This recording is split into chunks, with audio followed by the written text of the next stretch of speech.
surviving spouse. The sweetheart will. I leave all my assets to my spouse if she survives me. What can happen if you do that? Any ideas? Something can happen to her. Something can happen to her. What if she gets remarried? Who do the assets go to? Whoever she wants. What if the new spouse has kids of his own? I've seen this happen so many times that I'm very sensitive to this issue. In fact, it happened to my father.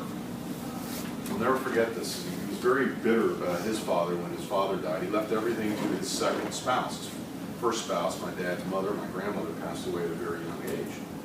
He left everything to the second spouse. The second spouse had no relationship with the kids from the first marriage. It's very common. So how do you protect your kids? How do you protect your spouse? What if the spouse marries somebody who's predatory? Seen that happen. The new spouse comes in and realizes that there are all these assets in trust or whatever, or even outright held by the surviving spouse, convinces the surviving spouse to transfer the assets into a joint account, and they go and buy a yacht and he sails away with his girlfriend. Seen it happen. That very fact pattern. That's not good for your kids, it's not good for the surviving spouse. How do you protect the surviving spouse from herself if she needs it? Most of my clients don't need that and don't want it. More than 50% of our clients, if they create a trust, a marital trust for the surviving spouse, they leave it to the surviving spouse in trust with the surviving spouse as the trustee. That's the most common formulation. But that's more than 50%. What about the other 49%? There may be blended families. This may be a second, third, fourth marriage in some of our clients' cases. There may be kids from a prior marriage on both sides. There may be kids from the current marriage together. How do we deal with all of this? We use trusts, and we try to plan the trust so that the surviving spouse is protected, has access to the assets for her needs or his needs for the rest of their lives. But maybe there's a co-trustee, or maybe there's an institutional trustee serving with the surviving spouse. Every situation is different. There is no cookie-cutter solution for every client. And that's what counseling-based estate planning is all about. And you, as their counselor, and me as their counselor, owe it to the client to ask these questions, to make sure that we understand the family dynamics, the wealth that is there, and how to preserve it for the surviving spouse, to protect the surviving spouse for the future. Are we going to name a co-trustee to serve as with the surviving spouse? Is she comfortable with that? Again, most cases, no. But there may be a situation where it is necessary. You might put in a provision that says, if she gets remarried, or if he gets remarried, they have to get a prenuptial agreement. And the prenuptial agreement has to be enforceable in the jurisdiction and wherever they're getting married.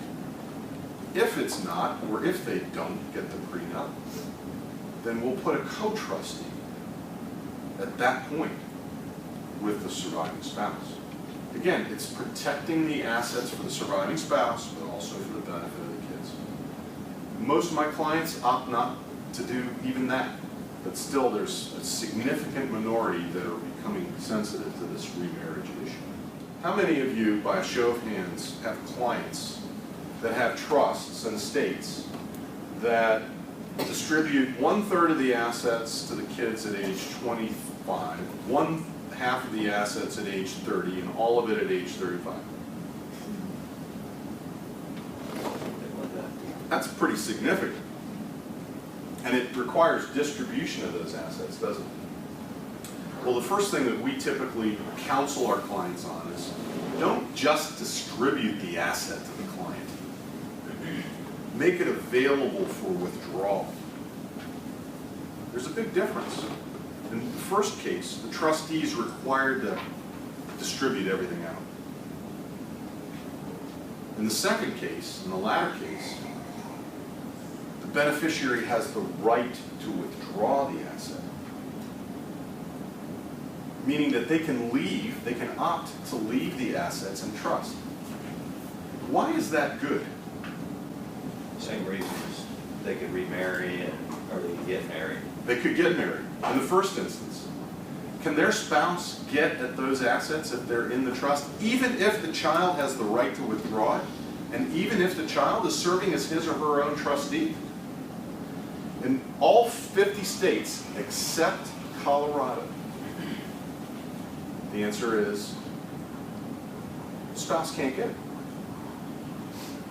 It's divorce protected. So we use this as a way of protecting the assets from potential divorce in the future of a child or a grandchild. Let them make the decision. But we have to educate them. Our job is to educate them. And it also creates a chain of custody, if you will, of funds, right? So that person should have, they don't take the distribution and they pass away, the trust can control that it stays within the family in terms of going to other siblings or so forth. So let me repeat it for the benefit of those who are listening to this, not live, but on recording. By keeping the asset in trust, it allows for a chain of custody of the assets, keeping the assets in the bloodline, so that if the child passes away without distributing the assets or taking the assets out, it'll go, and there's no children, it'll go to the siblings, if that's what your client wants.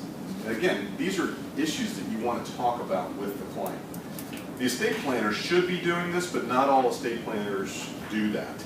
And so you, as the counselor to the client, as part of the team-based strategy, can have that interface with the estate planner, bring up the issue for discussion. If you're attending the estate planning session with the estate planner, bring it up there. If you're not, do it on the side, but do it. Because it's all of our obligation to make sure we're all helping each other. That's adding value to the client. That's part of counseling-based estate planning. In the case of children, grandchildren, friends, family, who's going to serve as the trustee over this? Again, putting the child in charge of the trust that's for his or her benefit gives them control over it. And at some age, you may want to do that, but you may not. Because if they are the sole trustee, there is no pure asset protection. What do I mean by that? In a divorce, the spouse may not be able to get, except in Colorado, and that's where you need an outside trustee, by the way. But what about other creditors? What if the child's not able to manage his or her financial affairs? What if they hit financial straits? Having either a co-trustee serve with the child, who might be independent and a third party, or an institutional trustee may be advisable in many cases. Or having an independent trustee serve as the sole trustee may be advisable. These are things that you want to talk about. You want to talk about the kids with them. This is how you get to know the family also. Tell me about your kids. It's one of the first questions I ask when I sit down with the estate planning client. Tell me about your kids. What are they like? What are they doing today? If they're young, like some of you have young kids, they're under the age of 15 or whatever, you don't know what they're going to turn out like. Believe me, I have 4 kids over the age of 15.